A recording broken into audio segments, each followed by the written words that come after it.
Welcome to Bike Tech Espresso. It's Luby here, and today we're going to be doing a video on how to install a tire on a tubeless ready setup. So what does tubeless ready setup actually mean? So a lot of times if you buy a tubeless ready rim, that means the rim will have some rim tape installed already on there. And that's essentially to help you once you put the tire on that tubeless ready rim with the tape, and you put the sealant inside, which I will be doing today. That essentially functions as the tubeless ready setup. And if you have punctures or anything like that, the sealant rushes to those punctures and tries to clog it up so you're not losing air pressure. Now, these tubeless ready setups can work in both ways. It can work in that first way that I just described with the sealant and the rim tape, but it can also work with traditional tubes. So for instance, if you ever have a puncture that is really bad and the sealant can't clog it up so you can keep going, you can just take the tire off, put an inner tube, put some air in there, and you're good to go. Let's talk about the tools that you're going to need to get the job done today. So probably the number one tool you might need is going to be essentially a valve remover tool. One of these, I'm using a Park Tool one, and this is going to help you remove the valve stem and reinstall it as well. So this is a must, and I imagine most of you might have one of these. The other pretty much must is going to be these tire levers. These are really going to help you take off the tire and put on the new tire. You'll see in the video I do use them for the reinstallation. You just have to be very careful with them. The next thing that I'm going to be using is I'm going to use one of these injectors for the sealant. Because we're doing a tubeless setup here, we're going to have to put some sealant in there. I'm going to use this because it's going to go right through the valve stem. Once it's all removed, I'm going to inject the fluid in there. You could potentially use, once the tire's off, to pour in some, kind of like they do in the mountain bike world, but I'm just going to be using that. You will need a regular bike pump that's kind of going to come at the end. And then kind of going with how you need to seed the new tire that you install on your rim. You could use a regular bike pump and you're going to do a lot of pumping. There is other bike pumps that essentially have a separate chamber that's pressurized, or at least you pressurize it by pumping it, and then it helps you seed the tire that way. But what I'm going to be using is CO2 cartridges. They're pretty cheap and they're very, very effective.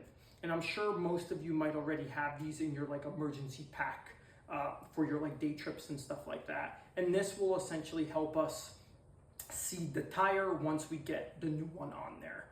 And the last option is an air compressor. If you have one of those lying around, it'll pretty much do the same thing as this cartridge. It just, these are not removable. This is going to be a one-time use, where an air compressor you can use multiple times. But I will use this because maybe not everyone has an air compressor. You might not live somewhere that I could accommodate that, but these are cheap, they're small, and very effective.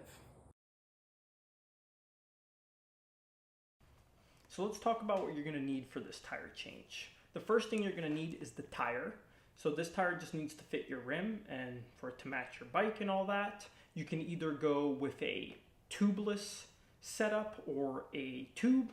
So if you're doing a tube setup, you're going to need the tire and then the inner tube.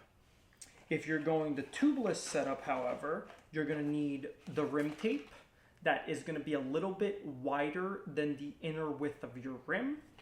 You're going to need the tubeless valves that you're going to be installing, and then you're going to need some of the sealant that you're going to be filling in your tires. The first step of the process will be to remove your old tire you have on your wheel. Of course, before that, we need to remove the wheel from your bike. Once that is done, we can proceed to first removing all the air inside the tire by removing the valve. So the first thing that you need to do now is to get the tire off by using your thumbs and squeezing against the side wall to see if you can unseat it. If it doesn't work, you might have to use your tire levers like I do in the case here. One thing to note about using the tire levers is you need to be very careful so you don't puncture anything inside of the wheel, such as the tubeless tape. Once you get them in, you just have to go in a big rotation with the tire levers to get the tire off. You may have to repeat this for the other side of the tire. And once you've done that to both sides of the tire, you'll be able to actually fully remove the tire. As you see, I have some sealant in there, which I will have to clean out.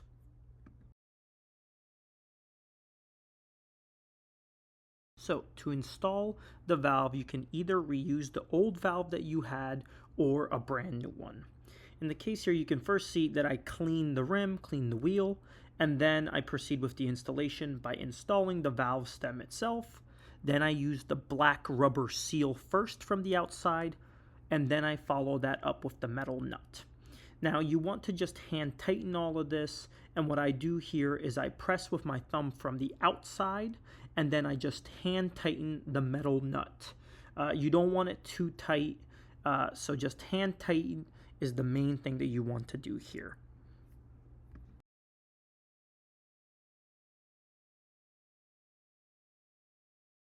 The new tire installation will be different for everyone depending on the wheel size and the type of installation of either tubes or tubeless. The main thing that you need to do here in the beginning, like I did in the clip, was I looked at the rotation of the tire and the rotation of the wheel. These need to line up, and every wheel will have a directional arrow. So then after that, what I did is I aligned half of my tire onto the wheel, and then since I have half of the tire on, then I need to get the other half. And that's the half that can be problematic. As you see in the clip right now, I have to resort to the tire levers to help me seed the tire onto the wheel. You might have to do the same thing. You just have to be very cautious again whenever using the tire levers not to puncture anything. You may get to the point where you will be able to use your fingers again at the very last step to help it seed everything together. You see here, I'm kind of struggling with the tire levers alone, and I will have to resort to using my fingers. And you should hear something like this. And this indicates that the tire is seated. In order to inflate the tire, I am going to use a CO2 cartridge, and it will sound like this. This tells me that the tire is fully seated and we are good to go. For this step, we need to remove all the air that we previously put into the tire to seat it. So first we'll let out some air and then use the valve core remover tool to actually remove the valve stem.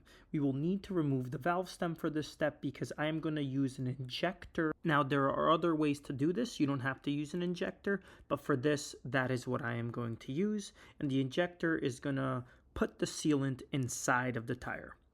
So here I am essentially inserting the injector tube inside of the tire in this position. Then I am filling the sealant inside of the injector tube itself. Now I am going to be putting the top of the injector to essentially close out that chamber, and this will give me a good way to push the sealant in. You just have to make sure you screw the cap on. And once the cap is all screwed on, what I'm going to do is I'm going to rotate the tire for this to kind of be on the upper half, like the sealant and everything. And then I'm just going to press that chamber top to compress and to push all of the sealant inside of the tire. Once that is done, then we can remove the whole injector with the front tube out. Be careful, this stuff can get messy. And then we're going to insert that valve core back in using that valve core remover. And in this case, we're going to be turning that valve core remover to the right to tighten it. And then the last thing we'll do is we'll shake the tire around to get the sealant all throughout the tire.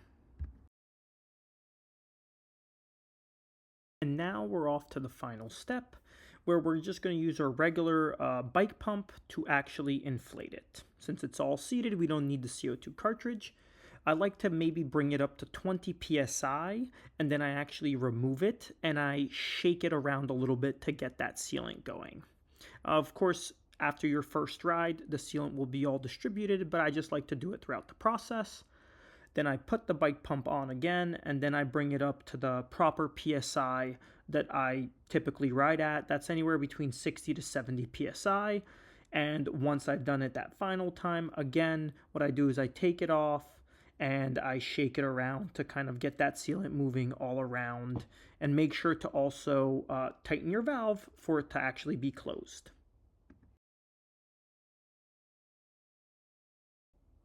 Finally, now let's install it on your bike. Be very cautious about your brake disc if you have one, and then just put your through axle or skewer or whatever you have through and tighten it, and you should be good to go. Happy riding!